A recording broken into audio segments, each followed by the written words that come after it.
संग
सिंहासनाधीश्वर क्षत्रिय कुलवतंस गो ब्राह्मण प्रतिपालक राजाधिराज योगिराज छत्रपति शिवाजी महाराज की, छत्रपति शिवाजी महाराज की, छत्रपति शिवाजी महाराज की जय भवानी।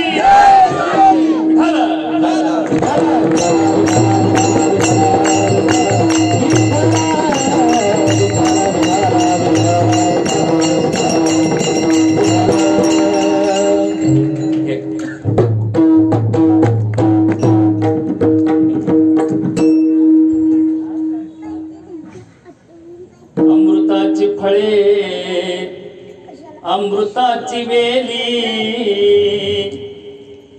अमृताची फळे अमृताची वेली, तेची पुढे चाली तेची पुढे चाली बीजांची या, ऐसियांचा संग देई नारायणा, ओलावा वचना ओलावा वचना जयाची या, ऐसियांचा संग देई नारायणा, उत्तम सेवन शीतळ कंठासी, अंग कांती तैसी किंवा पुष्टकांती तैसी दिसेवारी, ऐसियांचा संग देई नारायणा, तुका म्हणे तैसे होई जेते संगे, वास लागे अंगे चंदनाच्या, ऐसियांचा संग देई नारायणा, ओलावा वचना ओलावा वचना जयाची या, ऐसियांचा संग देई नारायणा, पांडुरंगा करू प्रथमन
मध्ये तटे भीमरथम वरम पुंडरीकाय दातुं मुनीन्द्रे समागत्य तिष्ठन्तमानन्दकन्दं परब्रह्मलिङ्गं भजे पाण्डुरङ्गं ब्रह्मानन्दं परमसुखदं केवलं ज्ञानमूर्ति द्वन्द्वातीतं गगनसदृशं तत्त्वमस्यादिलक्षणम् एकं नित्यमलचरं सर्वादिसाक्षिभूतं भावातीतं त्रिगुणरहितं सद्गुरुं तं नमामि।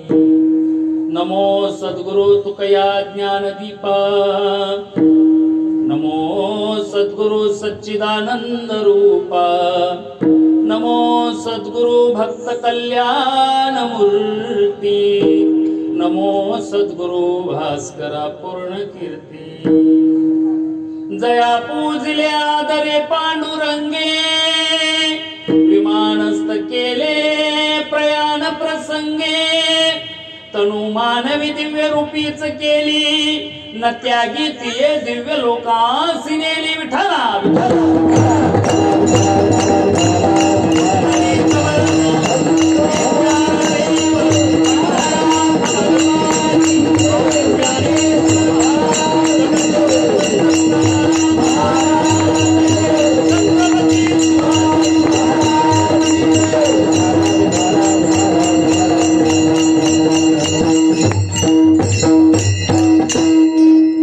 अमृताची फळे अमृताची वेली तेची पुढे चाली विजांचिया ऐसियांचा संग देई नारायणा बोलावा वचना जयाचिया भक्त वत्सल भक्ताभिमानी दिनानाथ पांडुरंग परमात्मा भगवत स्वरूप श्रोतृ वर्गाच्या चरणावरती साष्टांग प्रणिपात करतो। सेवेकरता निवडलेला अभंग जगद्वंदने जगश्रेष्ठ देहूची सुप्रसिद्ध साधू तुकोबाराय यांचा 4 चरणाचा आपल्या अंतःकरणातील आस भगवंताजवळ प्रगट करणारा अभंग आहे। विठ्ठल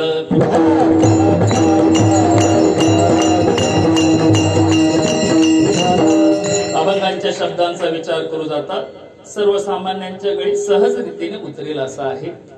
तुकोबाराय आपल्या अंतःकरणातील आस प्रकट करतात, त्यासाठी दृष्टांत पहिल्या चरणात सांगितलाय आणि आस दुसऱ्या चरणात।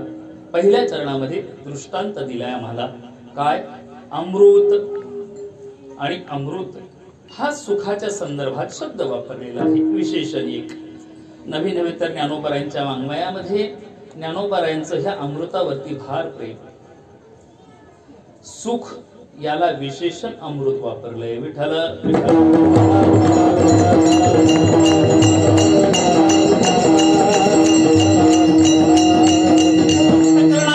तुकोबाराय प्रकट करतात, मला अशांचा संग दे ऐसियांचा संग तेई नारायणा। असो अभंगाकडे वळण्या अगोदर परिहार देणं गरजेचं आहे।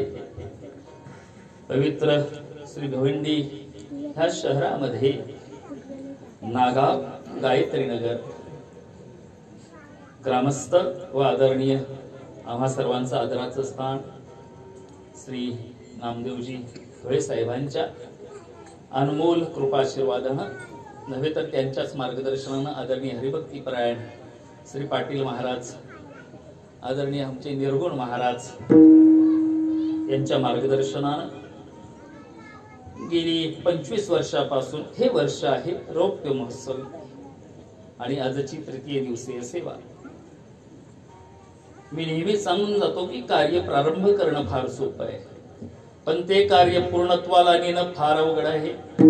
आणि खरं तर साऱ्या जगावर संकट ओढवलेलं आहे। आता मध्ये मध्ये कमी झालं होतं, पण आता तरी परत बळावलेलं आहे।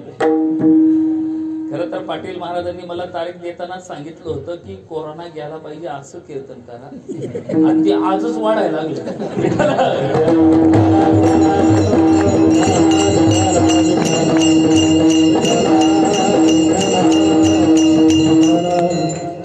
आदरणीय खरं तर माझ्यावरती प्रेम करणारी ह्या विभागातल्या नागाव मध्ये सर्वच मंडळी, आमचे रवी भाऊ चौधरी असतील, आमच्या ताई असतील, सर्वच मंडळी, आमच्या कृष्णांच्या आई साहेब, गेली 5-6 वर्षापासूनचे संबंध आपले प्रेमाचे। पण एक बघितलं तर ह्या विश्वामध्ये परिवर्तन आम्हाला फार पाहायला मिळतं। बघा, साऱ्या जगाचा जर विचार करायला गेलं तर सारे जग परिवर्तनशील आहे। यापूर्वी जसं होतं तसं आता हे खंड राहिले नाही।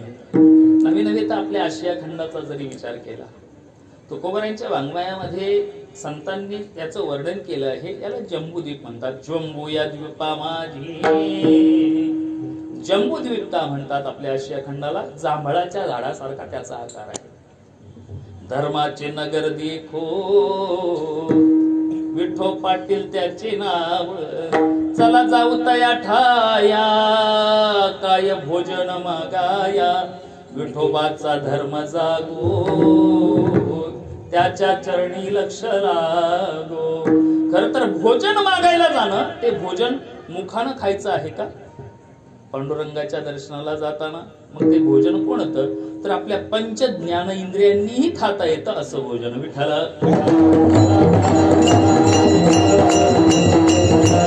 सारे जग परिवर्तनशील आहे.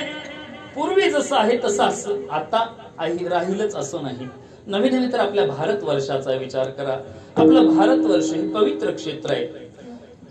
भगवंतांनी इथे अवतार घेतला. संतांचा अवतार आपल्या महाराष्ट्राच्या भूमीत झाला. आपल्या भारत देशाचं वर्णन काय करावं? आपल्या भारतवर्षामध्ये पूर्वी म्हणायचे, जहा डाल डाल पर सोने की चिड़िया करती है बसेरा, ओ भारत देश है मेरा. आपला भारत देश पवित्र आहे की नाही? इतका पवित्र आहे देश, नाही तर आमच्या भारत देशाची माती सुद्धा पवित्र आहे. पूर्वी आम्हाला जखम झाली तर माती जरी जमिनीची लावली तरी ती जखम बरी व्हायची. पूर्वी चांगलं होतं, मग आता बिघडलं काय आणि ते बिघडवलं कोणी हे महत्वाचं आहे. पूर्वी तर सगळं चांगलं होतं. भारतवर्ष, आमची भूमी, आमचं क्षेत्र हे पवित्र होतं. पण मग हे बिघडवलं कोणी हा महत्वाचा विषय. आमचं गावही चांगलं होतं, पण तरी सुद्धा चांगलं असलेलं गाव बिघडवलं कोणी? ह्या गावाचा विचार महत्वाचा आहे. नक्की बिघडवलं कशानं? भारतवर्षामध्ये आमच्या शेतीप्रधान आमचा देश होता. इथं काय नव्हतं पिकत, पण काय झालं कोण जाणे. दुष्काळाच्या काळामध्ये बाहेरून बियाणं आणण्यात आलं आणि त्याच्यामध्ये तृण आपल्या इथं काळी नव्हतंच आपल्या शेतामध्ये, गवत. पण तिकडून आयात झाली आणि एक गवत आलं आणि ते असं वाढायला लागलं, असं वाढायला लागलं, असं वाढायला लागलं. लोकांना फार वळ वाटलं त्याचं, की फार वाढतंय, फार वाढतंय. पण नंतर त्याला स्पर्श लावल्यानंतर ते अंगावर उद्भरायला लागलं. त्याला गाजर गवत म्हणतात. तुम्ही काही म्हणत असाल दुसरं बरं? हा, मी नाही म्हणतो. काँग्रेस त्याला कोणी ते नाव दिलं मला नाही माहिती, पण बिघडवलं कोणी? गाजर गवत म्हणतात त्याला. वाढलं, हे बाहेरून आलं म्हणजे बिघडवलं कोणी? बाहेरून. आपल्या इथे कधीच येडी बाबळ नव्हती. आपल्या ज्या बाबळी आहेत ना, ह्या औषधामध्ये आपल्या बाबळींचा विचार करा. सुबाबळ असेल, आपली शुद्ध बाबळ असेल, औषधांसाठी आयुर्वेदामध्ये त्याचा उपयोग केला जातो. पण ही येडी बाबळ कुठंच उपयोगाला येत नाही. आणि एकदा का तिचा काटा भरला, बघा सगळं शुद्ध होतं, चांगलं होतं, पण बिघडवलं कोणी हे महत्वाचं आहे. आमचे विचारही चांगले होते, पण ते विचार बिघडवले कोणी? पूर्वी जसं गाव होतं ते आता राहिलेलं. आपल्या भारतवर्षामध्ये काय नाही हो. साऱ्या जगाचा जर विचार केला तर सर्व राष्ट्रांचा तुम्ही पहा. काही राष्ट्र असेल की तिथं थंडीच फार. अमेरिकेमध्ये जर पाहिलं तर तिथं बर्फच आहे. सतत 12ही महिने त्यांची नाकं गळतात. मग त्यांनी खिशात रुमाल ठेवायला सुरुवात केली. रुमाल ठेवायचे, नंतर ती नाकं गळायला लागली तर ते थांबच ना, कारण खाली पडायचं, म्हणून त्यांनी इथं रुमाल अडकवायला सुरुवात केली. आता नंतर त्या रुमालाचा काय उपयोग कळालं तुम्हाला? काय बदल झाला? त्या रुमालाचा नंतर टाय मध्ये उपयोग आला. आपण आपलं प्रेस्टिज ठेवण्यासाठी टाय गळ्यात राहतो, पण खरं तर त्या लोकांनी नाक पुसण्यासाठी पहिल्यांदा टाय गळ्यात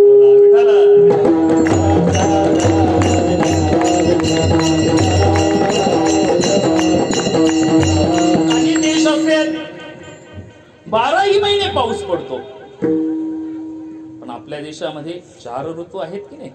आता हा कधी पडायला लागलाय. मी परिवर्तन, मला सांगायचंय बदल, परिवर्तन. आता परिवर्तन घडलं. पण आपल्या देशामध्ये काय नाही हो. 4 ऋतू आहे, आम्हाला 4ही हवामानांचा आम्हाला उपभोग घ्यायला मिळतो. एवढंच नाही, काही देश असे आहेत तिथं तेलाच्याच खाणी आहेत, पाणीच मिळत नाही प्यायला. पण आमच्या इकडे पाणी सुद्धा आहे आणि आमच्या इथे समुद्रातून ONGC तेल सुद्धा काढतात. ठीक आहे नाही? काय आपल्या भारत देशामध्ये नाही, सर्व काही आपल्या भारत देशामध्ये आहे. काही नाही, संस्कृती आमची आहे. एवढंच नाही तर आपल्या महाराष्ट्रावरती आम्हा सर्वांच्या हृदयावरती आरूढ करणारे, खर तर त्यांचं चरित्र मेरू पर्वताची लेखणी केली, सप्त समुद्राची शाही जरी केली आणि सर्व पृथ्वीचा कागद जरी केला, तरी सुद्धा ज्यांचं चरित्र रेखाटता येणार नाही असे आम्हा सर्वांना स्वराज्याची स्थापना करणारा राजा आमच्या महाराष्ट्रात जन्माला, छत्रपती शिवाजी महाराज की जय. म्हणून सकाळी मी ऐकत होतो, कोणीतरी म्हटलं एकदा सुभाषचंद्रजी बोस शिवनेरी किल्ल्यावर आले म्हणे, आणि आल्यानंतर काही पत्रकार, काही लेखक, काही कवी त्यांच्या बरोबर होते. तर त्यांचा विचार होता काहीतरी रेखाटावर लिहावं. मुद्दामहून सुभाषचंद्र शिवनेरीवरती घेऊन आले आणि त्यांनी सांगितलं, या गडावरती जो जन्माला आला ना, त्याचं चरित्र तुम्ही कितीही लिहिलं तरी संपणार नाही, आणि कितीही त्याची कवणं केली तरी तुमचंही उदर भरणार नाही, आमचंही उदर भरणार नाही. कारण या महाराष्ट्राचा इतिहास नव्हे तर आज आमचा हिंदू धर्म जर टिकवला असेल कोणी महाराष्ट्रात, तर फक्त छत्रपती शिवरायांनी. विठ्ठल.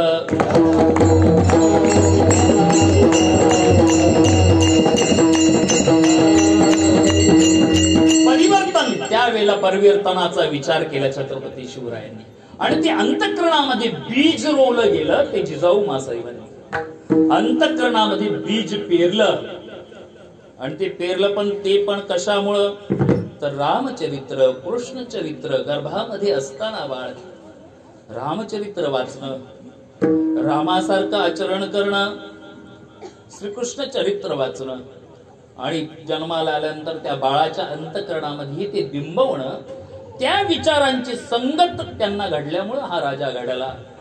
आणि आज साऱ्या विश्वामध्ये छत्रपती शिवाजी महाराज, आपल्या महाराष्ट्रामध्ये शिवाजी महाराजां म्हणून महाराष्ट्र ओळखला जातो.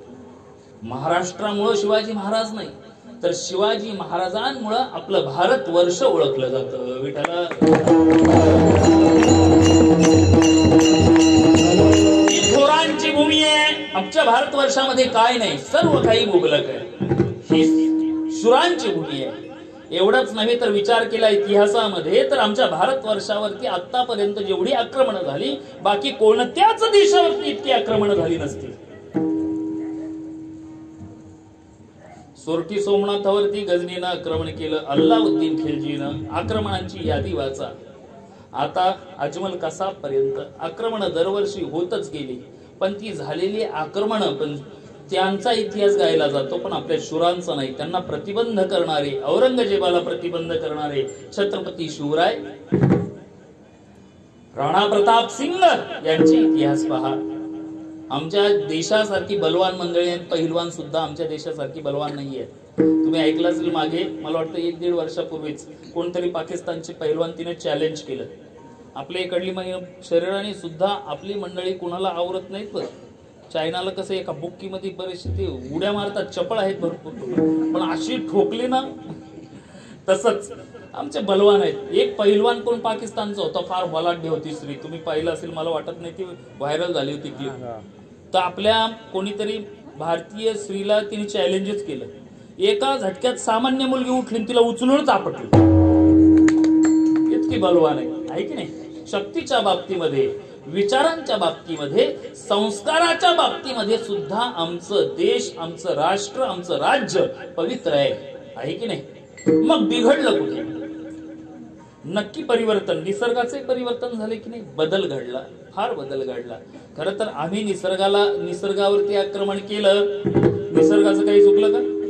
भगवंतानी निसर्गाला आज्ञा दिली, पर्वती वैसकान संडावी, समुद्री रेखा न ओलांडावी, पृथ्वी भूते वाहावी, ही आज्ञा माझी पर्वतांनी आपली जागा सोडली नाही, पण आम्ही पर्वत सपाट केली. परिवर्तन मला सांगायचंय. आता कधी पाऊस पडला तर पाटील साहेब दोष निसर्गाला नाही द्यायचा. आम्ही समुद्र गाडला, आम्ही खाड्या गाडल्या आणि मोठमोठे टॉवर, आदर्श टॉवर बनवले. म्हणजे आदर्श बिल्डिंग आपल्या इकडे बनवलेत की नाही, तिकडे नका जाऊ, बनवले. समुद्र खाड्या गाडल्या. म्हणजे निसर्ग देवाचा ऐकतो, पण आम्ही निसर्गावरती मात केली म्हणून आम्हाला आता या संकटाला बळी पडावं लागतं. मराठवाडा बीड खर तर हे आमची निर्गुण महाराजांनी त्यांची सवंगडी आदरणीय आमचे कृष्णा महाराज असतील, ही त्या भागातली पाऊसच पडत नव्हता किती वर्ष. गेल्या वर्षी इतका मोकार पाऊस झाला, पिकच येऊ दिलं नाही बीड मराठवाड्यात. पहिलं कसं तरी यायचं, कडबा तरी व्हायचा, काहीतरी व्हायचं, ज्वारी बाजरी काहीतरी सरमाड यायचं. पण त्या पावसाने वाटोळ केलं बुवा त्याचं. आणि पाऊस नाही पडला तेव्हा मला फोन करायचे, कारण मी हवामान खात्यात आहे ना, महाराज कधी पाऊस पडायचा. परिवर्तन झालं, बदल झालं. निसर्ग नाही बदलला, आम्ही त्याला बदलायला भाग पाडलं. पण हे परिवर्तन, हा बदल का घडतो, याचं नक्की कारण काय बघा. बरेच काळानं पूर्वी जसं हे गाव असेल तर ते आता राहिले का? पूर्वी या गावामध्ये जेवढी माणसं होती ती आता आहेत का? त्याच्यामध्ये बदल घडला. बरीचशी मंडळी वाढलीत की नाही. आपण खाली गेलो तर ह्या गावातली नागावची मंडळी नाही तर बाहेरचीच मंडळी. मधला एक भाग आहे तर असं वाटतं ते आपण आलो की काय पाकिस्तान. विठ्ठल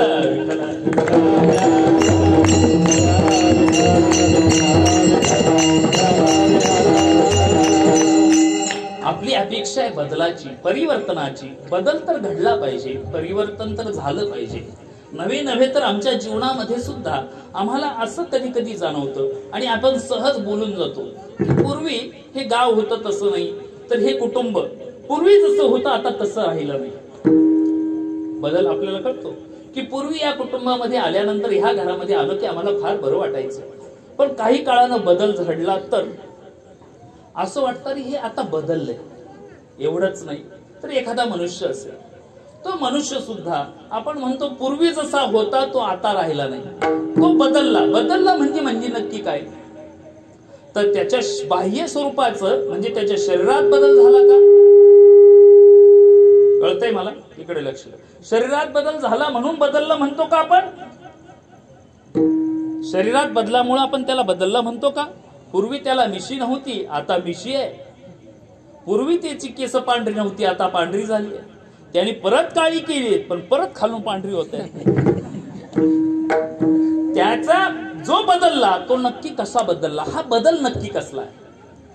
हा नक्की कसला? माणूस बदलला म्हणजे नक्की आहे. खरं तर मनुष्य प्राणी आहे. आमच्या शरीरामध्ये बदल घडतो, तो बदल नैसर्गिक बदल असतो. शरीराप्रमाणे जसं असं म्हणतात की 7 वर्षाप्रमाणे माणसाचं शरीर बदलतं. जे आता जन्माला आलेलं बाळ ते 7 वर्षानंतर वेगळं दिसायला लागतं. एवढं नव्हे तर 7 दिवसानंतर सुद्धा. जन्माला आल्यानंतर ते बापासारखं दिसत आणि 7व्या दिवशी कोण म्हणतात हे आईसारखं आहे की काय? ते 7 वर्षाचं झालं तर म्हणतं हे दोघांसारखंही दिसत नाही. 7 वर्षानं त्याच्यामध्ये एकंदरीत 7 वर्षानं त्याचं शरीर, त्याची त्वचा आणि रक्त बदललं जातं. रक्त परत 7 वर्षानं 14व्या वर्षाचा बाळ झालं तर हळूहळू त्याला हार्मोन्स बदलतात, त्याचं शरीर आणि रक्त बदललं जातं. बघा शरीराची ठेवण. नंतर परत 7 जून 14 21व्या वर्षी तो वेगळाच बदलला जातो. मग बाप विचार करतो आता याचं वाजवलं पाहिजे. शरीरामध्ये परिवर्तन होतं. पण मला एक विचारायचंय, आपण म्हणतो तुम्ही जो सामान्यतेने विचार करता व्यावहारिक दृष्टीनं की हा माणूस बदलला म्हणजे नक्की कसला बदल झाला? त्याच्यामध्ये कशात बदल झाला? शरीरातला बदल आपल्याला अपेक्षित आहे का? मग हा बदल नक्की कसला? तो शरीराचा बदल आपण नाही, शरीराच्या बदलाबद्दल आपण नाही म्हणत. आपण जो बदल समजतो किंवा आपण मानतो तो त्याच्या स्वभावातला बदल किंवा त्याच्या बुद्धीतला बदल. स्वभावातला नाही तर महत्वाचं त्याच्या बुद्धीतला बदल आपला अपेक्षित आहे. की पूर्वी जो तसा होता आता तो तसा राहिला नाही. म्हणजे काय? हा त्याच्या बुद्धीत झालेला. या बदलाला फार किंमत आहे. उदाहरणानं मी पटवून देतो. बघा नारद महर्षी जंगलातून निघाले. तुम्ही ऐकले एक दुष्ट डाकू समोर आला. काय नाव त्याचं? वाल्या कोळी. माहिती आहे तुम्हाला सर्वांना. वाल्या कोळी आला. नारद महर्षींचा त्यांचा संवाद झाला. संवाद झाल्यानंतर तो सर्व काही प्रकार घडला. त्याला कळालं की कोणच माझं नाही, नाही कोणाचे कुणी, तुझे नव्हे रे कोणी, अंती जाशील एकला रे प्राण्या माझे माझे म्हणून, प्राण्या मायेचा बाजार, हे त्याला कळालं. मग त्यानं विचारलं आता काय करू महर्षी? सांगितलं हा मंत्र घे, मंत्र उच्चार कर, बोलता येईना. म्हटलं ठीक आहे, नाही बोलता येत ना, उलटा बोल. राम नाही बोलता येत तर मरा मरा म्हण. मरा मरा म्हणू लागला. काही काळ निघून गेला. नारद महर्षी पुन्हा त्या वाटेला आले आणि त्यांना तसाच आवाज, तो पवित्र मंत्र त्यांच्या कानावरती आला नारद महर्षींच्या. नक्की कुठून आवाज येतो? इकडे तिकडे पाहतात तर काहीच दिसेना. नंतर दिसलं की एका वारुळातून, मुंग्यांचं वारुळ होतं आणि त्याच्यातून आवाज येत होता, राम राम राम. नारद महर्षींनी वारुळाची माती बाजूला केली तर आतमध्ये फक्त हाडांचा सांगाडा शिल्लक होता आणि त्यातून राम राम पवित्र मंत्राचा उच्चार ऐकू येत होता. नारद महर्षींनी पाणी अभिमंत्रित केलं, अंगावरती टाकल्याबरोबर ती दाढी वाढलेला, केस वाढलेला, कपाळावरती आठ्या असलेला असा पुरुष, पण शरीर तेजस्वी, पाणी अभिमंत्रित करून टाकल्याबरोबर तेजस्वी पुरुष वारुळ बाजूला केला आणि प्रकट झाला. राम राम मुखातून म्हणत होता. कोण होता तो? पहिला कोण होता तो? वाल्या कोळी. आता कोण झाला? आता म्हणा ना वाल्या कोळी म्हणायचं का त्याला? का नाही बरं? बरं ठीक आहे, तोच पुरुष आहे ना हा, तो जो होता तोच हा आहे ना. मग त्याचं नाव बदललं, बरोबर, पण नाव का बदललं? हा त्याच्या शरीरातला बदल झालेला होता का? काळी दाढी ती पांढरी झाली म्हणून का? मग बदल नक्की कशात झाला? त्याच्या बुद्धीत बदल झाला. बुद्धीतला बदल अपेक्षित आहे, बरोबर. वाल्या कोळ्याचा वाल्मिकी ऋषी झाला आणि इतकं पवित्र, इतका अधिकारी ऋषी निर्माण झाले की देवाला त्याने लिहिल तसं वागावं लागलं.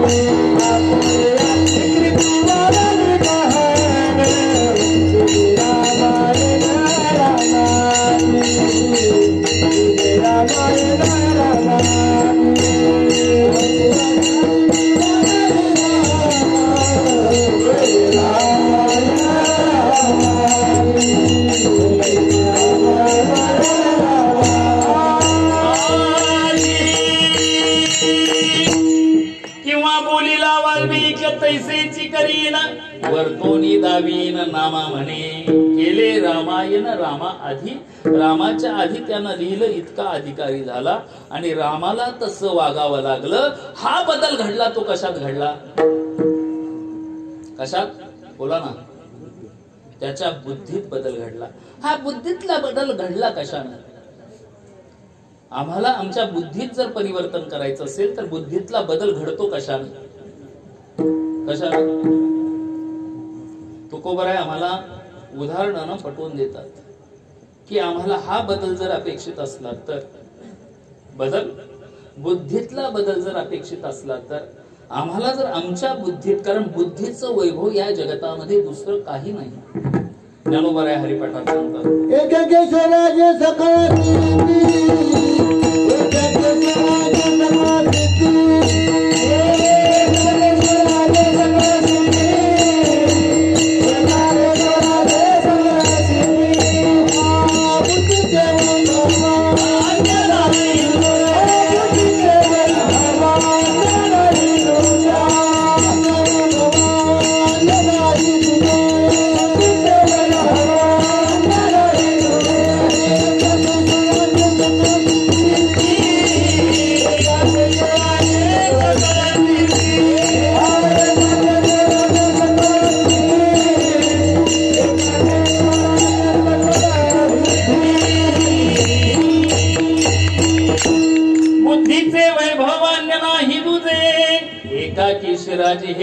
कुणाला? संतांच्या संगामुळे. म्हणून आम्हाला आमच्या बुद्धीमध्ये जर परिवर्तन करायचं असेल तर गोस्वामी तुलसीदास सुद्धा आम्हाला सांगतात, बिनु सत्संग विवेक न होई. आमच्या बुद्धीत जर बदल करायचा असेल, विवेक जर जागृत करायचं असेल तर, विवेक म्हणजे ज्ञान.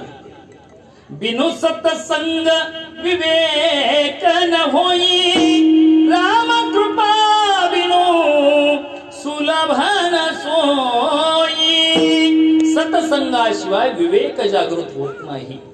आणि बुद्धीतलं परिवर्तन फार महत्वाचं आहे. हे बुद्धीतलं परिवर्तन श्री गुरु दत्तात्रयांच्याही जीवनामध्ये एक प्रसंग आहे भागवतातला, की प्रल्हाद एकदा पाहिलं त्याने एक मनुष्य वनामध्ये नग्न अवस्थेत, दिगंबर अवस्थेमध्ये पोहोडलेला. आणि प्रल्हादजींनी त्यांना प्रश्न विचारला, कारण बऱ्याच वेळा त्यांनी पाहिलं, अहो मी पाहतोय तुमच्याकडे, तुम्ही रोज इथे बसलेले असता, पण तुमच्या चेहऱ्यावरती ही प्रसन्नता काय?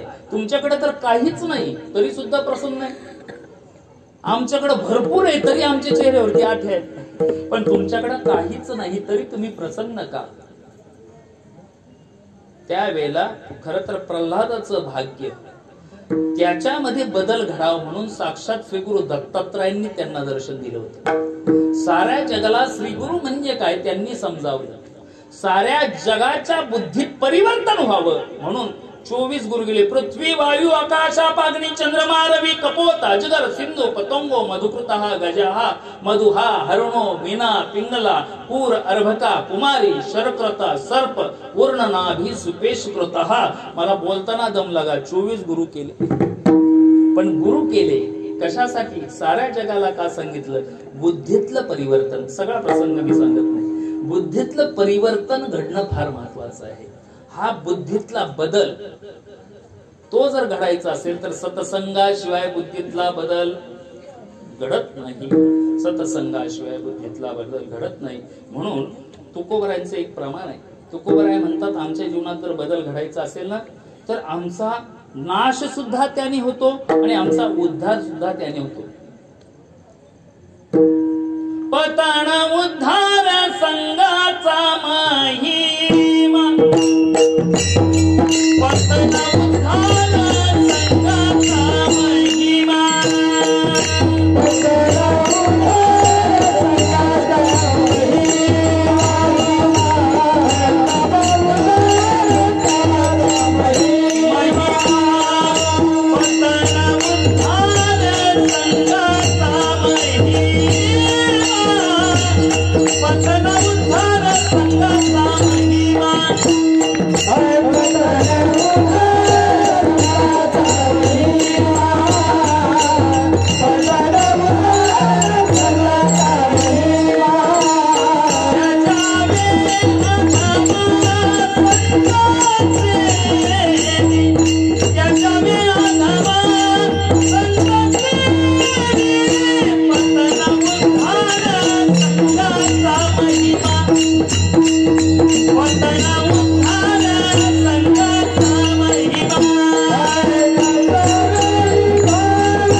संघाचा महिमा. आमचं पतन सुद्धा कशानं होतं? पतन म्हणजे काय? ऱ्हास. पतन म्हणजे नाश. पतन कशानं होतं? संघाचा महिमा त्याजावे आधामा आणि मग संतांच्या सेवेला लागावं. जर आमचं पतन करायचं असेल तर आधमाची संगत करावी आणि उद्धार करायचा असेल तर संतांच्या संगतीत राहावं. बरोबर. पतनाला किती उदाहरणं सांगू आतापर्यंत. कृतयुगापासून तर कलियुगापर्यंत अनेक उदाहरणं आपल्याला सांगता येतील. नव्हे तर अयोध्या नगरी सुद्धा दुसंगामुळे बिघडली. नारद भक्ती सूत्रामध्ये नारद महर्षी सांगतात, दुसंग सर्वथैव त्याज्य. नको नको दुर्जनाचा संग. क्षणोक्षणी विषयाभंग. दुर्जनाचा संग नको. दुर्जनाच्या संगतीत राहिल्यामुळं आपल्याला त्रेतायुगामध्ये श्रीराम प्रभूंना सुद्धा दुर्जनाच्या संघामुळं आपण सर्वांचं परिचित आहे, सर्वांना परिचित आहे की खरं तर या कैकेयी सारखी राणी नव्हती. दिसायलाही सुंदर आणि शौर्यानेही सुंदर. राजा दशरथाची पत्नी. नवे नवे तर इंद्रा बरोबर युद्धाला जाताना कैकेयीला दशरथ राजा बरोबर घेऊन गेले. पट्ट राणी, पवित्र. दशरथांचं सर्वात जास्त प्रेम कोणावर होतं तर कैकेयीवरती होतं. युद्धाचा वेळेला सुद्धा कैकेयी बरोबर होती दशरथाची. होती की नाही? इतकं कैकेयीवरती प्रेम करणारा. कैकेयीचं सुद्धा इतकं प्रेम होतं सर्व कुटुंबावरती. आपल्या सवती असतील, कौसल्यामाईवरती असतील, सासू सारखं प्रेम करायच्या कौसल्यवरती. सुमित्रा असेल, सर्वांवरती. नवीन तर रामरायांना सुद्धा सर्वात जास्त प्रेम करणारी आई कोणी होती तर ती कैकेयी माता होती. नव्हे तर जेव्हा दशरथाला पुत्र झाला कौसल्यामाईला चैत्र शुद्ध नवमीच्या दिवशी, तेव्हा एक दासी धावत आली कैकेयीकडे. धावत येताना आल्याबरोबर म्हटली, अगं आई कैकेयी, अगं कौसल्येला पुत्र झाला. राम दशरथ के घर जन्मे घराणा होतो ऐसा. राम जन्माला आला. कैकेयीला असं सांगितल्याबरोबर कौसल्यामाईला पुत्र झाला. त्यांनी पवित्र अशी दशरथानं प्रेमानं दिलेला कैकेयीला खऱ्या मोत्याची माळ काढली, त्या दासीला दिली. दासीला दिल्याबरोबर तिच्या मनामध्ये इतकं काही लागलं तिला. अरे बापरे, मी तर दुःखाची गोष्ट सांगायला आले आणि ही आनंदाने मला का ठास देते, हे तिला लागलं. कुणाला? तिची दासी होती कैकेयीची. खरं तर ही मंथरा सुद्धा वाईट नव्हती, चांगली होती. पण तरी सुद्धा रामायणातला प्रसंग आहे. ही मंथरा, हिला संगत घडली कशाची तर विकल्पाची. विकल्पाची संगत घडल्यानंतर तोही विचार केला, हे कारस्थान सर्व देवांचं, हे 33 कोटी देव आहेत ना, त्यांनी विचार केला रावणाचा वध करायचा. हे जर अयोध्येत राहिलं तर अयोध्येमध्येच राहून रावणाचा वध करता येणार नाही. मग काय करावं लागेल, याला आधी पाठवलं पाहिजे बाहेर. मग यासाठी नक्की विकल्प अयोध्येत घुसवायचा कुठून. कुठूनही पाहिलं तर फट नव्हती, पण एक फट दिसली, ही मंथरीची. म्हटले हिच्या अंतःकरणामध्ये जर विकल्प जागृत करायचा असेल तर विकल्पाला प्रवेश कुठून द्यायचा. त्यांनी ती रोज सकाळच्या वेळेला कैकेयीला देवपूजेसाठी फुले आणायला जायची मंथरा. आणि त्या फुलांमध्ये त्यांनी एक वृक्ष बनवलं आणि त्याला एक मोठं फुल आणि त्याच्यामध्ये विकल्प टाकला. गेल्या सकाळच्या प्रहरी प्रथम प्रहरात जेव्हा ती मंथरा गेली फुलं आणण्यासाठी कैकेयीला, त्यावेळेला गेल्याबरोबर तिनं पाहिलं, आकर्षित फुलांना आकर्षित केलं तिला. ती गेली आणि फक्त त्या फुलाचा सुगंध घेतला आणि फुल गुप्त झालं. बाकीची फुलं तोडली, पण विकल्प हिच्या नाकातून अंतःकरणात घुसला. कुठून जातो? पंच ज्ञानेंद्रिय, नाकातून विकल्प अंतःकरणात घुसला आणि हिचं बुद्धीच बदल झाला. बुद्धीत बदल झाला आणि त्याच वेळेला हिची माळ मोत्याच्या हातात घेतल्याबरोबर हिच्या डोक्यात आलं, अगं ही तर मी वाईट गोष्ट सांगते तुला आणि तरी सुद्धा आनंदाने तू मला मोत्याचा हार देतेस. तेव्हापासून तिच्या विचारांमध्ये बदल करण्यासाठी मंथरेनं प्रयत्न केला. बघा, संग घडला पतन.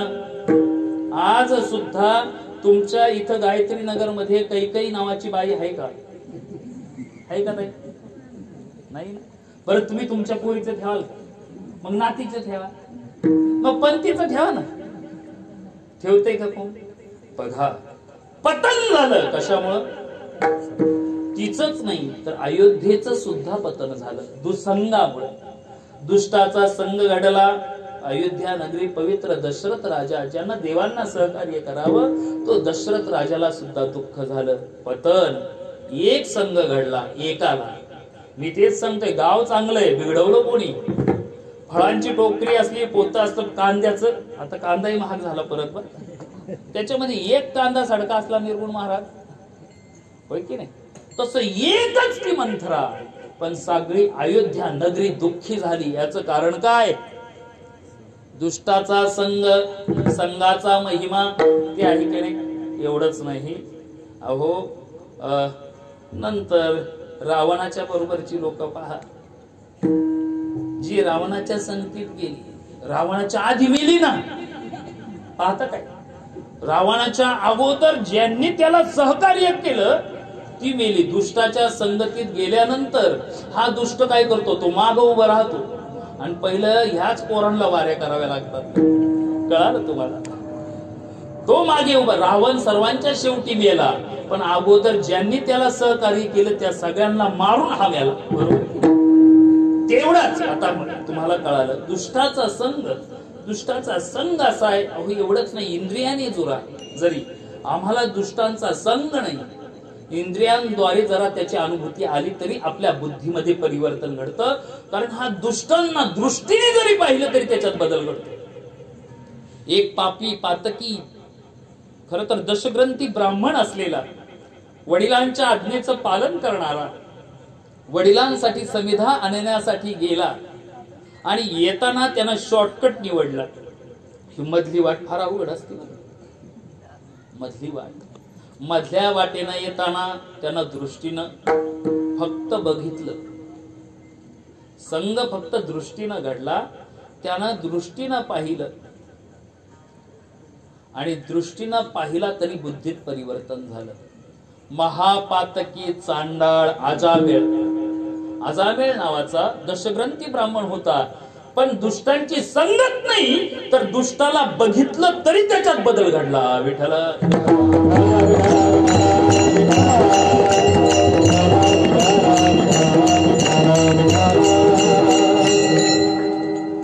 जार कर्म करणारी स्त्री आणि एक व्यसनी मनुष्य यांचा संबंध त्या अजामेळानं पाहिला, बुद्धीत परिवर्तन झालं. नंतर त्यानं दुष्ट, तो अजामेळ इतका दुष्ट झाला, महापातकी चांडान झाला. बदल कशामुळे झाला, पतन मला सांगायचंय.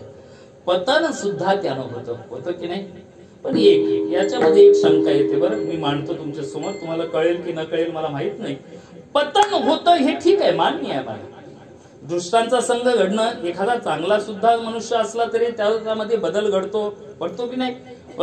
दुष्ट कौरवांच्या संगतीत जेवढे होते किती पवित्र होते, कर्णासारखा दानशूर कर्ण होता, पण सरी सुद्धा त्याचा दुष्टाच्या संगतीत असल्यामुळे. भीष्माचार्य द्रोणाचार्यांची मंदिरं दिसतील का तुम्हाला, आहेत का इतके पवित्र. भीष्म प्रतिज्ञा म्हणावं, गुरु असावा तर द्रोणासारखा म्हणावा, पण तरी सुद्धा दुष्टांच्या संगतीत राहिल्यामुळं बदल त्यांच्यामध्ये घडला की नाही. दुष्टांची संगती ठीक आहे. तुकोबारा तुम्ही म्हणता ना पतन उद्धार, पतन ठीक आहे, पतन दुष्टांमुळे होतं, पण उद्धार दुष्टांमुळे कसा होतो. उद्धार संतांच्या संगतीनं उद्धार कसा होतो. मला काय सांगायचंय, पतन दुष्टांमुळे होतं बरोबर आहे, पण उद्धार कसा होतो. कारण उद्धार होणं याचा अर्थ काय की त्या सुखाच्या अनुभूती येणं. तुकोबार आहे ठीक आहे, उद्धार करून घ्यायचा, पण उद्धार करून घ्यायचाच असेल तर कशानं होतो. तुकोबारे म्हणतात मला माझाही उद्धार करून घ्यायचा आहे, म्हणून असं करणं, मला असल्यांचीच संगत द्या दुसऱ्या चरणामध्ये.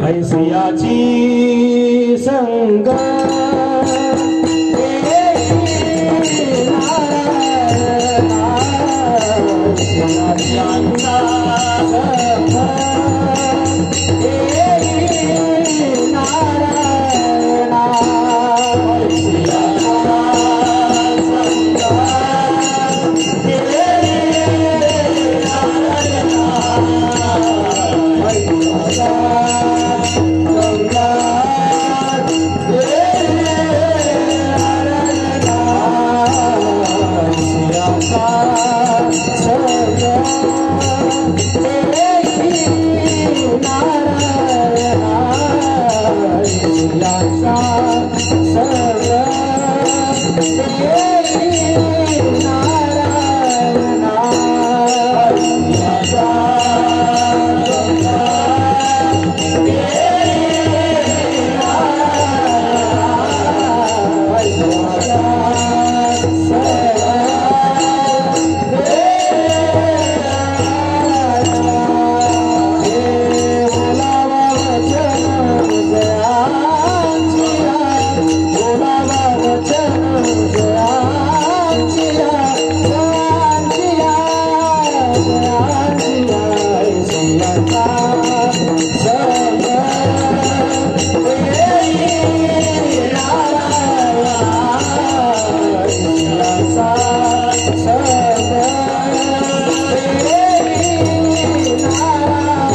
देई नारायणा ओलावा वचना जयांचिया संघाचा महिमा उद्धार उद्धार मला माझा करून घ्यायचाय म्हणून असल्याचं पण तुकोबराय पटत नाही आम्हाला. संघानं उद्धार होतो हीच पटत नाही. ठीक आहे संघानं नाश होतो हे पटतंय, संघामध्ये दोष आहे, पण उद्धार करणं म्हणजे स्वस्वरूपाची जाणीव होणं, उद्धार होणं म्हणजे मोक्षाची प्राप्ती होणं. आणि जिथं संघ करायचंय संघ करणं म्हणजे तिथं द्वैत आलं. द्वैत म्हणजे दोन आले. जिथं दोन गोष्टी एकत्रित होतात तिथं उद्धार होणं शक्य आहे का? संघ करण्यासाठी पटते कळतंय का तुम्हाला? अवघड वाटेल जरा. दोन गोष्टी एकत्रित येतात. संघ म्हणजे दोन गोष्टी एकत्रित येणं. दोन गोष्टी एकत्रित येणं यामध्ये पतन आहे, पण उद्धार होतो हे पटत नाही जिथं द्वैत आहे. म्हणून ज्ञानोबराय सुद्धा म्हणतात तुझे जवळजवळ घडे तव तव संसार भय जोडे. दोन गोष्टी एकत्रित आल्या की संसाराचं भय, बरोबर आहे की नाही? दोन गोष्टी एकत्रित संघ करणं म्हणजे दोघांनी एकत्रित येणं ना. नाश ठीक आहे पण उद्धार दोघांनी कसा होईल? जिथं संघ येतो तिथं उद्धार कसा होऊ शकतो?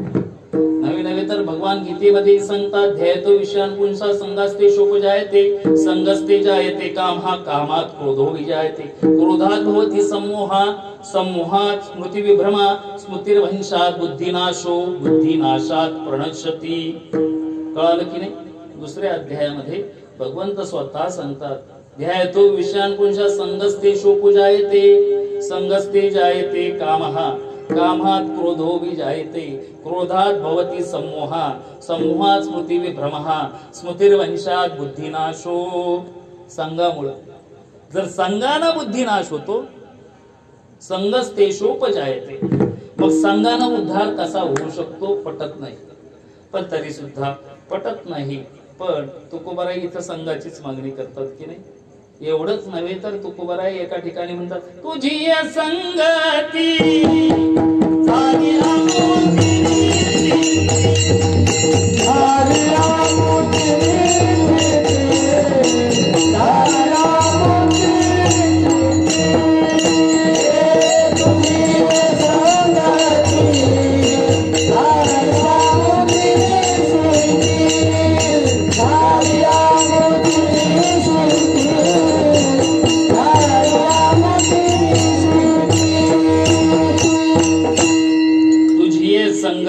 संगतीने निश्चिंती झाली. पटतंय तुम्हाला? मग कसं काय बरं हे? का उद्धार सुद्धा संघानं कसं एक पटवून देतो? तुमच्या जवळचा दृष्टांत सांगतो. एकदा एक जावई नवीन नवीन लग्न झालं होतं आणि दिवाळ सणाला तो सासरवाडीला आला.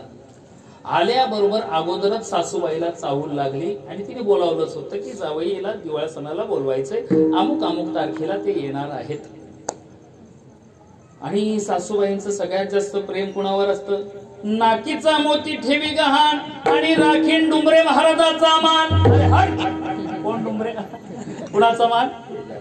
राखीन जावयाचा मान. जावई येणार म्हणून सासूबाईनं आधीच विचारलं होतं इकडं मुलीच्या सासूरवाडीला काय माझ्या यांना जावयाला काय आवडतं. त्यांनी सांगितलं या जर जावयाला काय आवडत असेल तर फक्त तूप सोडून त्याला काहीच आवडत नाही, तूप आवडतं. एक महिनाभर हिनं विचारून घेतलं होतं. तेव्हापासून सासूबाईनं काय केलं, एक महिनाभर घरातल्या सगळ्यांचं तूप बंद केलं. का? कारण तूप साठवायचे. जावयाला काय आवडतं? तूप आवडतं. तूप सासूबाईनं साठवून ठेवलं. एवढंच नव्हे तो दिवसही उगवला आणि जावई दिवाळ सणासाठी नरक चतुर्दशीला आल्याबरोबर आनंद वाटला सासूबाईला. फार आनंद. आता उद्या लक्ष्मीपूजन आहे. जावई आल्याबरोबर अरे बापरे तो डोक्यावरचा पदर काय, नथ काय आणि काय काय. आल्याबरोबर जावई आत आले. सासूबाईने चहा ठेवला आणि चहा सुद्धा तुपाचाच बनवला. आता कसा लागला असेल तर त्याला विचारला. तुपाचा चहा बनवला. ते जावई कसं पेलं असेल काय माहिती बुवा. तुपाचा चहा, त्याच्यानंतर जे काही नवीन हवे तर पेलं सुद्धा याला पाणी नाही, तुपच. संध्याकाळचा जेवायला बसला. जे काही जेवढे पदार्थ बनवले त्याच्यामध्ये जो तुपाचा भडीमार. आणि एवढं तूप खाणं फार सोपं आहे हो. बदामाचा शिरा सुद्धा खाणं फार सोपं आहे, पण पचवणं फार अवघड आहे. कधी कधी माणसाला मोह आवडत नाही. गाजरचा हलवाय हलतो आणि दुधी हलवाय हलतो, पण पचवणं फार अवघड आहे. खाणं सोपं, पण तूप ते तूपच आहे. थोडं खाणं ठीक आहे, पण जेव्हा प्रत्येक भोजनामध्ये दाव्याला ठसका लागला, सासूबाई तुपाचीच वाटी घेऊन जाऊ, काय करावं. असं दिवसभर त्यानं तूप खाल्लं. लक्ष्मी पूजन सुद्धा पुरणपोळी याला गुळवणी दिलंच नाही, तुपातच पुरणपोळी. कस तरी तोही दिवस यांनी ढकलला हुआ. काय करावं काही कळेना. पण जशी काही लक्ष्मी पूजनाची रात्र झाली आणि त्याच्यानंतर आता एवढं तूप पोटात गेल्यावर ते काय राहते. तूप तूप म्हणजे ते नाकातले, कळलं ना तुम्हाला, ते तसंच आहे ना. जेव्हा त्यांनी गळायला सुरुवात केली तूप, संध्याकाळपासून त्याचं तूप काय करावं त्याला जावयाला कळे ना. त्याचं पोट बिघडलं. रात्र कशी तरी त्यानं काढली आणि सकाळचं म्हटलं आता जरी बलिप्रतिपदा आली, बलिप्रतिपदेच्या दिवशी ओवाळतात बैलाला, बरोबर. बलिप्रतिपदेला कुणाला ओवाळतात, बरोबर का. बलिप्रतिपदेला कोणाला ओवाळतात, नाही ओवाळत, नाही ओवाळत काय तुम्ही. नवऱ्याला नाही ओवाळत, नवऱ्याला ओवाळतात की नाही. आता हा सकाळचाच उठल्या उठल्या लवकरच उठला, कारण झोपलंच नव्हतं रात्रभर. पोटामध्ये गुडगुड गुडगुड. तो म्हटला आता काय करावं. आज म्हटले मी आज दिवसभर काही खाणार नाही. सासूबाईंना कळालं, मुलीकडून सांगितलं, सासूबाईला कळालं, सगळ्यांना कळालं, मेहुण्यांना वगैरे कळालं. सगळे म्हटले जावई बापू असं काय करता. नाही म्हटले आज मी काहीच खाणार नाही. अहो पण असं काय, अहो माझं पोट बिघडले, अहो काय सांगू तुम्हाला, फार त्रास होतोय मला. पण हे काय ऐकणं सगळे समजवायला. मेवणे म्हणतात अहो असं नका करू. सासरा तर धाव. अहो म्हटले जावई बापू अहो रुसू नका, नक्की काय पाहिजे ते सांगा, सगळं काही देतो, पण असं जेवणावर रुस. अहो म्हटले काही नाही हो, फक्त आज मला काही खायला देऊ नका. ते म्हटले असं नका ना करू, कारण तुम्ही जर खाल्लं नाही, याला भीती काय होती, जर जावई खाल्लं नाही तर ही म्हातारी कोणालाच द्यायची नाही जेवायला. त्यामुळं सगळे आधार, अहो खा थोडं तरी काहीतरी. नाही म्हटले काही नाही. दुपार झाली. पण नंतर त्यानं सासरे म्हटले काय झालं नाही. अहो काय नाही झालो, 2 दिवस काय सांगू होतं त्या सासूबाईला. तिला मनातल्या मनात म्हणतोय असं, तिला काय म्हणावं मला काय कळना. म्हटले अहो माझं पोट बिघडलं त्या तुपामुळे. म्हटले जावई बापू ठीक आहे, बरं झालं तुम्ही मला सांगितलं. आता दुपार झाले ना, काही काळजी करू नका. संध्याकाळचं जेवणाचं माझ्याकडे राहिलं, तुम्ही फक्त माझ्याबरोबर आता चला. माझा मित्र आहे वैद्य, त्याच्याकडे चला. फार आयुर्वेदामध्ये निपुण आहेत, तुम्हाला औषध देतील आणि लगेच तात्काळ बरं करतील. घाबरू नका, चला माझ्या बरोबर. त्याच दिवशी ते निघाले आणि जावयाला घेऊन. लांबूनच तो वैद्याने यांची मैत्री लांबूनच ओळखला. अरे पाहुणं येतोय बरं का, आपला जोडीदार आहे, येतोय आणि बरोबर कुणाचा जावयासारखाच दिसतोय त्याच्या, कारण तरुण आहे म्हणजे जावई आहे. नक्की याने इकडूनच ओळखलं, कारण हुशार होतं ते वैद्य. नक्की हे जावईच असलं पाहिजे, कारण असं वाकत येते पोटाला हात लावून. आल्यावर म्हटले पोट बिघडलं ना. हो म्हटले पोट बिघडलं. तुम्ही यांचे जावई ना. हा म्हटले जावई. अरे याला कळतंय मी. म्हटले हो बरं ठीक आहे. म्हटले पोट बिघडलं, पण नक्की काय झालं ते सांगा. यानं प्रकार घडला. आल्यापासून सासूबाईनं अमुक दिलं, त्याच्यामुळे मला पोटामध्ये सगळं. ते म्हटले सांगू का एक जावई बापू, तुमचं पोट नाही बिघडलं, तुमचं डोकं बिघडलंय. कोण म्हणतोय. सासऱ्या समोर तो वैद्य म्हणतोय. असं म्हटल्यावर ते सासरं अरे बाबा मित्र माझा असतो आणि माझे जावं येत असं काय करू. म्हटलं खरं ते बोलतोय. यांचं पोट नाही बिघडलं, डोकं बिघडलं. एवढं वाढलं तरी याने खायला कशाला पाहिजे. खायचं कळत नाही का याला. जरी वाढलं म्हणून यांचं पोट नाही बिघडलं, डोकं बिघडलं. ते म्हटले एकदा तू सासरवाडीला जाऊन बघ, मला कळ, म्हणून मग कळेल तुला. आग्रह केल्यावर नाही म्हणताच येत नाही ना. बरं ठीक आहे म्हटले. हसल्यावारी नेलं. म्हटल्या मी मस्करीत बोललो, डोकं, कारण ठीक आहे आमची जुनी मैत्र आहोत आम्ही, त्याचे जावे म्हणजे माझे जावे. ठीक आहे काही काळजी करू नका, तुमचं पोट मी व्यवस्थित करतो. त्यानं काही औषधं एकत्रित केली आणि ती एकत्रित करून एका पुडीमध्ये बांधली आणि म्हटले जावई बापू असं करा, ही पुडी मी तुम्हाला दिली 3 टायमाच्या पुड्या आहेत, 1 वाटीभर तूप घ्या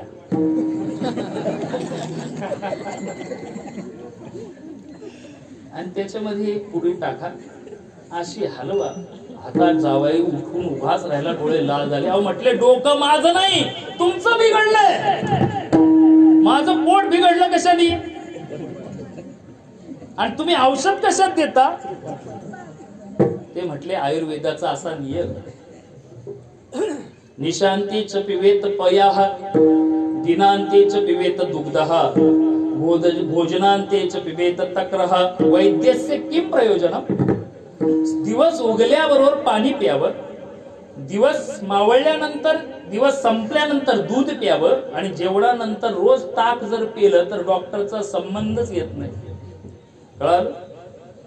मग तसा आयुर्वेदामध्ये नियम आहे, याचे नियम पाळावे लागतात। कधी घ्यायचं, कसं घ्यायचं, कशा बरोबर घ्यायचं, कोमट पाण्यामध्ये घ्यायचं, दुधात घ्यायचं, हा आयुर्वेदाचा नियम आहे।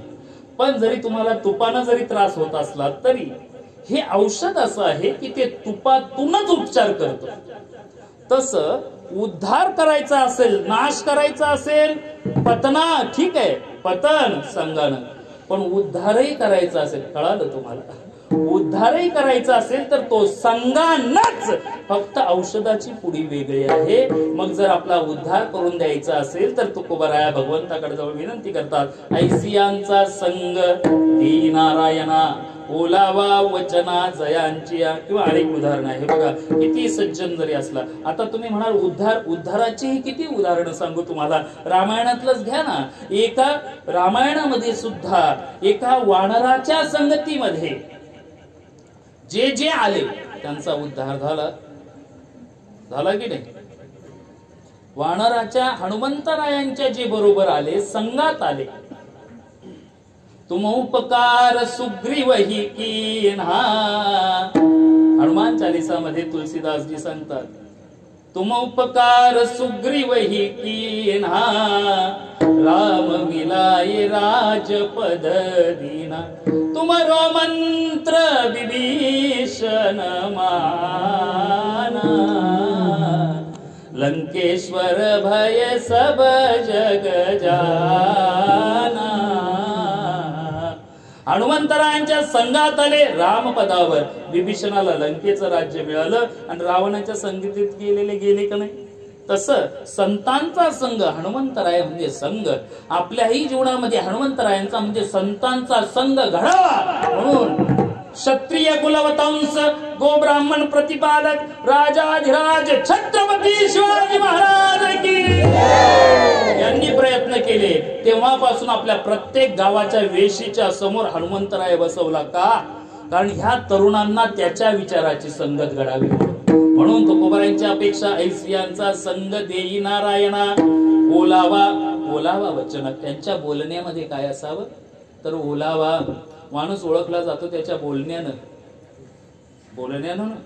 मग ज्याचं बोलणं कसं आहे, माऊलींच्या भाषेत साचनी मवाळ मिथिले आणि रसाळ, शब्द जैसे कल्लोळ अमृताचे। ठीक आहे तुकोबाराया, ऐशियांचा संघ ओलावा वचन, पण नक्की आम्हाला कळालं नाही, पण त्याचा फायदा काय होईल उदाहरणानं तुकोबाराया पहिल्या चरणात सांगतात, अमृताची फळे अमृताची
अमृत म्हणजे सुखाच्या संबंधानं शब्द वापरला, आनंदाच्या संबंधानं अमृत, अमृताची फळे, आनंदाची डोही, आनंद तरंग, ढोबळ सांगतो, आनंदाची अंग, आनंदाची।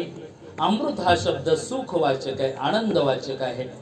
सर्व सुखवाचक आहे आणि ज्ञानोबरायांच्या तो प्रिय आहे. ज्ञानोबरायांच्या वाङ्मयामध्ये अमृत आणि सुवर्णावरती ज्ञानोबरायांनी जे शब्द वापरले, सुवर्ण आणि अमृत ही सुखाच्या संबंध आहे. ज्ञानोबरायांच्या अभंगांमध्ये, अभंगवाणीमध्ये सुद्धा सुवर्ण आणि अमृत आहे जास्त.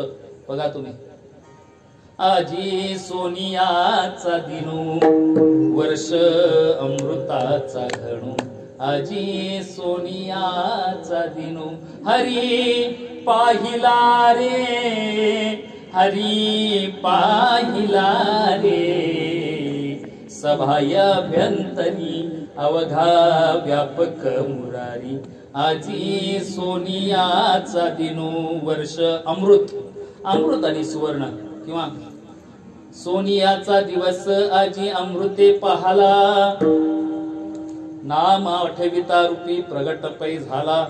सोनियाचा दिवस अमृत म्हणजेच अमृताची फळे, अमृताची वेली तुकोबराय म्हणतात. याचा अर्थ काय? तुकोबरायांची अपेक्षा ही मला ज्ञानोबरायांची संगत घडावी. विठ्ठला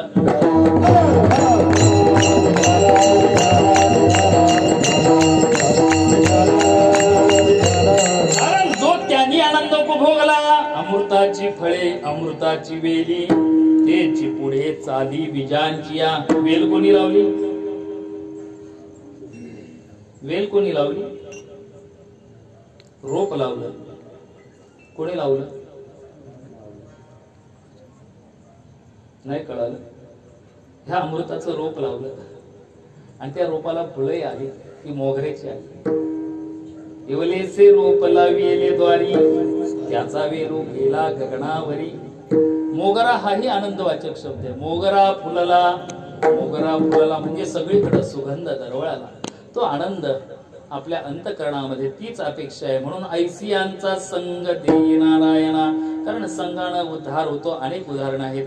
कितीही चांगला जरी असला तरी सुद्धा तुकोबराय म्हणतात चांगला असलेला वाईट होतो. एक आहे की नाही, उदाहरणानं पटवून देतात की हिरा आहे की नाही, हिरा, हिरा अनमोल किमतीचा हिरा, हिरा ठेविता ऐरणी, वाचे मारिता चोघी. घणाने मारल्यानंतर जो वाचतो, वाचे घणाने मारल्यावर जो वाचतो. घण म्हणजे सोन्याला ठोकणारी हातोडी नाही, दगड फोडणारी हातोडी. तरी तोची मोल पावे खरा, करडीचा होय चुरा.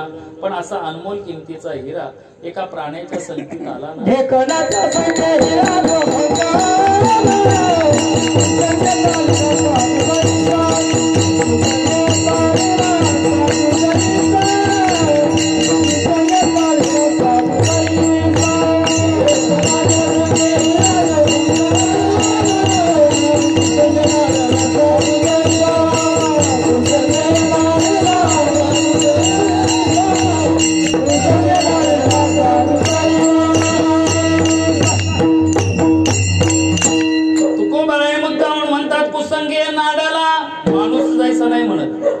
माणूस जैसा नाही, साधू सुद्धा कुसंगानं, साधू सुद्धा बिघडतो. हे महत्वाचं. साधू सुद्धा कुसंगानं बिघडतो. म्हणून तो जर आम्हाला बदल करून घ्यायचा असेल तर मग काय करावं? बघा, ढेकोणाच्या संघामध्ये तो जर हिरा आला तर त्याच्यामध्ये बदल घडतो. अहो, कुसंग दुष्टाची संगत आहे ना, दुष्टाच्या संगतीत विंचू आहे ना, विंचूचा आनंद माहितीये का तुम्हाला?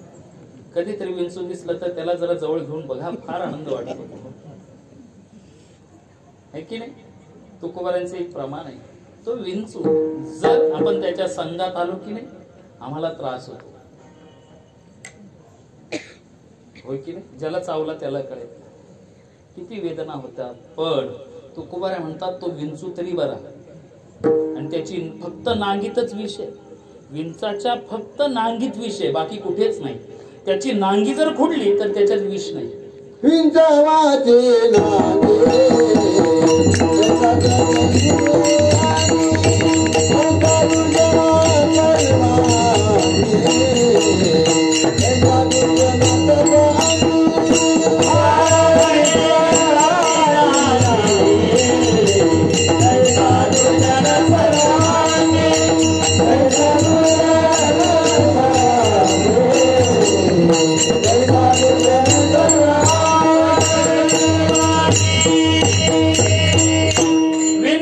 दक्षिणांगी, पण दुर्जन सर्वांगण तसा आहे. दुर्जनाच्या संगतीत आला तो कधी कुठून दंश करील सांगता येत नाही. दुर्जनाची संगा म्हणून वाईट आहे. मग त्यासाठी काय करावं? जसं बघा, आपण जसं खावं तसं आपल्या शरीरामध्ये बदल दिसतो.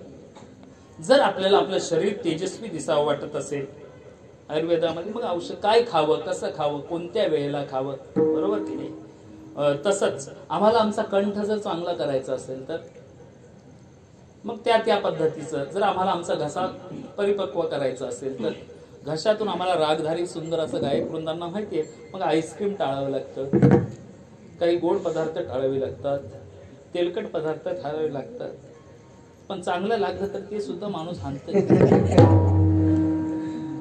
मग ते मंचुरियन असलं तरी मग त्या वेळेला ठीक आहे. पण उत्तम आम्हाला जर आमचा कंठ जर चांगला करायचा असेल, तुकोबराया तिसऱ्या चरणात उत्तम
चांगला करायचा असेल उत्तम सेवन.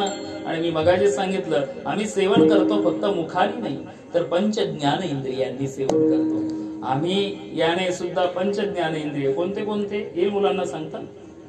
ज्ञान इंद्रिय, बरं एकूण इंद्रिय किती आहेत? 10 इंद्रिय, त्यातली 5 ज्ञान इंद्रिय. कोणते कोणते बोला आता?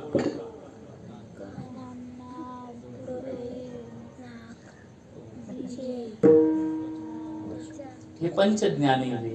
त्वचेने आपल्याला ज्ञान होते की नाही? कुणाचा हात आहे, आजीचा आहे का, आईचा आहे का, कळतं की नाही? मग आजीचा हात कसा खरबुडा असतो की नाही? आपल्याला लगेच स्पर्शानं कळतं कुणाचा हात कसा, कुणाचा हात कसा. ज्या इंद्रियांनी आम्हाला ज्ञान होतं त्याला म्हणायचं ज्ञान इंद्रिय. आणि काही कर्म इंद्रिय ते नाही सांगत, पण ज्ञान इंद्रिय. डोळ्यांनी ज्ञान होतं, आपण डोळ्यांनी सुद्धा खातो. डोळ्याने जे पाहतो आपल्या बुद्धिपटलावरती ते उमटतं आणि तसं आपल्या शरीरामध्ये त्याचा बदल घडतो. ओके. नाकाने सुद्धा आपण सुंगतो, चांगला वास आणि वाईट वास कळते की नाही? लगेच आपण त्याच्याकडे पाहतो की नाही? है की नाही? कुठून वास आला? त्याच्यानंतर जिभेला सुद्धा आपल्या चांगलं कळतं. आपल्या आईच्या हातची भाकर आपल्याला आवडत, चपाती आपल्याला आवडत, पण आपल्या गायत्री नगरातला वडापाव आवडतं, पाणीपुरी, कारण त्या पाणीपुऱ्याचे वाल्याचे हात फार छान असतात आणि खारट पाणी म्हणून तो विशेष पाणी मिसळत असतो. कळतं की नाही तुम्हाला? ह्या जिभेला सुद्धा. पण एक सांगू, एक वेळ हे चांगले, पण हे ना हे कान, हे तरी आपण बंद करू शकतो, हे तरी आपण बंद करू शकतो, याफेक्ट त्याग करू शकतो. हे पण असं इंद्रिय आहे ना, बोट घातलं तरी ऐकायला येतं. बघा तुम्ही, हे आहे ना, एखादं म्हातारं म्हणून बहिर असलं त्याला बाकी काही जरी ऐकायचं, आनंदाच्या गोष्टी त्याला ऐकूच येत नाही, पण त्याच्याविषयी काही जर बोलत असलं तर त्याला बरोबर ऐकू येत. कान आहे ना, कान, हे किती दाबलं तरी आपल्याला ऐकायला येतं. बघा तुम्ही, आपण नाही ऐकू म्हणून दाबलं तर ते जास्त ऐकायला येतं. पण तुकोबारायांना विचारवी, तुकोबारायांच्या गाथेमध्ये प्रमाण आहे. तुकोबाराय म्हणतात यातून सुद्धा अविचार माझ्या अंतःकरणात येतो. मग माझ्या बुद्धीमध्ये परिवर्तन करण्यासाठी कानाने सुद्धा जर मी कुणाची निंदा ऐकली, कानाने सुद्धा जर निंदा ऐकली तरी माझ्या अंतःकरणामध्ये बदल घडेल आणि तो माझ्या कंठातून. बघा, आपण एखादी गोष्ट बघतो आणि बघितल्यानंतर रिप्लाय कुठून येतो? कंठातून. आपल्याला दुर्गंध आला, रिप्लाय कुठून येतो? काय ग, काय जळाल, काय घरामध्ये जळाल म्हणतो की नाही? कंठातून. आपण कानाने ऐकलं तरी कुठून येतं? त्वचेला सुद्धा आपल्या काही स्पर्श झाला तरी बदल कुठं होतो? आपल्या बुद्धीत जरी परिवर्तन झालं तरी ते कंठ. ज्ञानोबराय येतात, नवल अहंकाराची गोठी ज्ञान प्राप्त केलं अहंकार होतो, विशेषण लगे अज्ञानाचे पाठी, पण सज्ञानाचे झोंबे कंठी. हा कंठ आहे ना, हा फार त्रास देतो. ज्या भानगडी सगळ्या होतात ते कशामुळं? याच्यामुळं. म्हणून माझ्या जीवनामध्ये निंदा ही माझ्या कानावरच येऊ नये. मग तुकोबाराय तू देवाला सांगतात माझ्या कंठात बदल होईल ह्या निंदेमुळं. म्हणून एक करा ना, मला काय करा तुम्ही? उपाय देतात. बधीर करोनी हे देवा, बधीर करोनी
त्याचा परिणाम कंठावरती. कंठावरूनच आपण सर्वांशी वैरत्व पत्करतो. कशामुळं? कंठामुळं. बाकी काही लक्षात राहत नाही आमच्या. आज तुम्ही पहा जगामध्ये ज्या भानगडी होतात, एखाद्यावर बालंट येतं. कशामुळं? याच्यामुळं. हा बोलला, ट्विटर वरती लिहिलं. अमिताभ बच्चन आणि अक्षय कुमार असला तरी आजची न्यूज पहा, ट्विटर म्हणजे तो बोललाच ना, बदल. तरी सुद्धा आमच्यामध्ये कळालं तुम्हाला, कंठामुळं आमच्यावरती बरेचसे बालंट येतात. हा बोलला, तो बोलला, अमुक अमुक काही शब्द घसरला. बहुतेक तशाच भानगडी किंवा तशाच बातम्या आपल्याला न्यूज चॅनेलवरती पाहायला मिळतात. तुकोबाराय म्हणतात मला ह्या सर्वांचा संग नको, मला ज्ञानोबारायांचा संतांचा संग घडावा. त्यामुळं असं करा धरा देवा, मला असल्यांचाच संग घडा आणि ऐश्यांचाच संग माझ्या जीवनामध्ये घडावा, असं शेवटच्या चरणात तुका म्हणे तैसे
ऐसियांच संग देई नारायणा बोलावा वचना जयांचिया तुका म्हणे तैसे होईजेत संग वास लागे अंगे चंदनाच्या. तुकोबारायांची अपेक्षा आहे की असल्यांची संगत मला घडावी.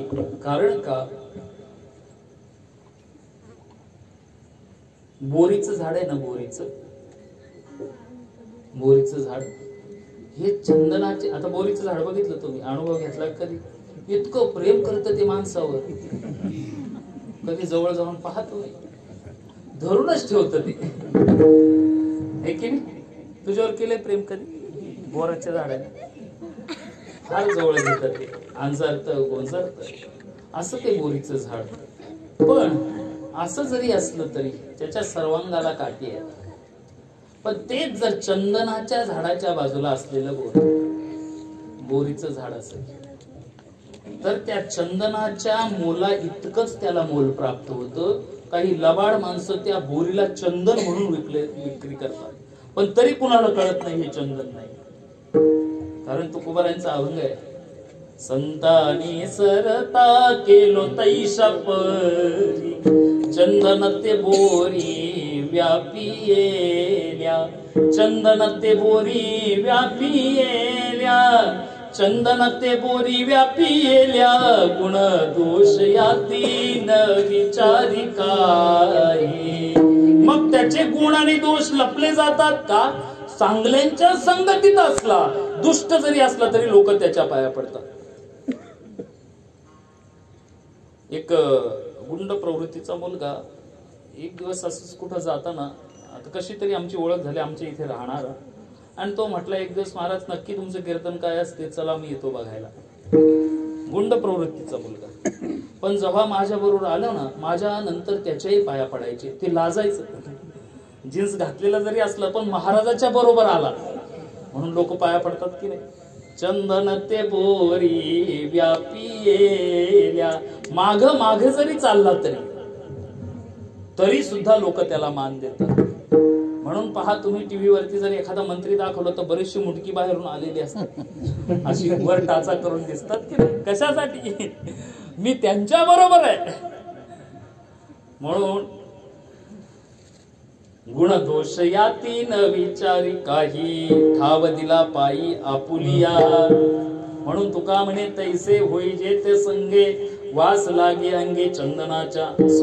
पवित्र नागाव ग्रामस्थांच्या वतीनं, आमच्या धुळे बाबांच्या वतीनं असतील सर्वच कार्यकर्ते मंडळी, त्यात प्रामुख्यानं आपले स्पीकरवाले. तर सुंदर आमचा कृष्णा म्हटलं होता आल्या आल्या, मला इथं काही सिस्टीम दिसत नाही. म्हटलं थांब जरा तू, फक्त एकदा त्यांनी बघू दे, काही बोलायची गरज नाही, आपोआप सगळी सिस्टीम लागते.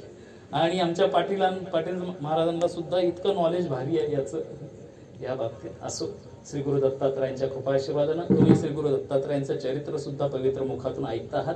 अशीच ही सेवा, हे रौप्य महोत्सवी वर्ष सुवर्ण महोत्सवी व्हावं, अमृत महोत्सवी व्हावं आणि त्याला 100 वर्षही पूर्ण व्हावी, शताब्दी वर्ष सुद्धा साजरं व्हावं आणि माझ्या उघड्या डोळ्यानं मी पाहावं, याच माझा स्वार्थ. हा म्हणजे तुम्हाला वाटेल मग महाराजाला दरवर्षी तारीख द्यावं लागेल, असं काही नाही. हा म्हणजे जर मी राहिलोच तर येईल पुढच्या वर्षी, काय कोणाचा भरोसा आहे. हा दुष्ट रोग आहे, काय सांगावं, कधी कोणाला होईल. चांगली चांगली माणसं आपल्यातून घेऊन गेला, ज्याला झालं त्याला कळालं हा कसा आहे. म्हणून सोशल डिस्टन्सिंग पाळा, तुम्ही पाळलं नाही. एकानी मास्कने, मला आज अधिकार हे नाही लावायचा, पण तुम्ही लावायला पाहिजे, कारण काय सांगावं कोणाकडून येईल. पण तरी सुद्धा नियम पाळा, हात धुवत राहा, स्वच्छता महत्वाची आहे. आणि याच्यात मी संघाच सांगतो ना, असे कुणाच्या संघात येऊ नका, एकटं राहा, बघा कसा आनंद उपभोगा. एकटं थोडं लांब बसायचं, आज नाही तर उद्यापासून थोडं लांब, जागा भरपूर आहे की नाही पाटील सर, थोडं लांब बसा. शक्यतो मास्क वापरा. कधी आपल्याला झालं तर एवढं पैसा आहे का डॉक्टर लुटायलाच बसलाय आपल्याला, ते औषध तर देत नाही पण तरी लाखांनी बिल करते, नाही ना. अरे बापरे, गोपाल कृष्ण भगवान अवधूत चिंतन श्री गुरुदेव. आणि होऊच नाही, श्री गुरु दत्तात्रयांच्या चरणी, छत्रपती शिवरायांच्या चरणी प्रार्थना करतो आणि सेवेला पूर्ण ज्ञानेश्वर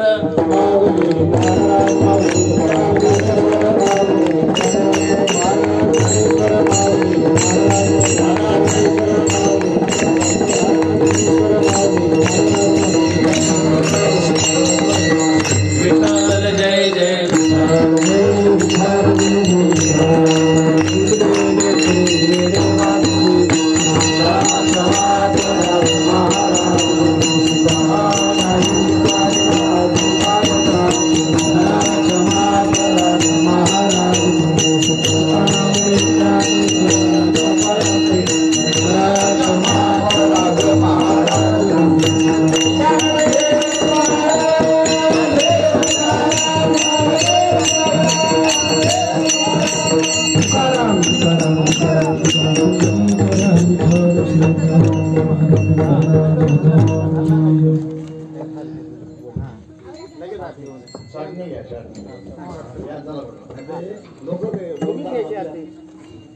आरती घ्यायची.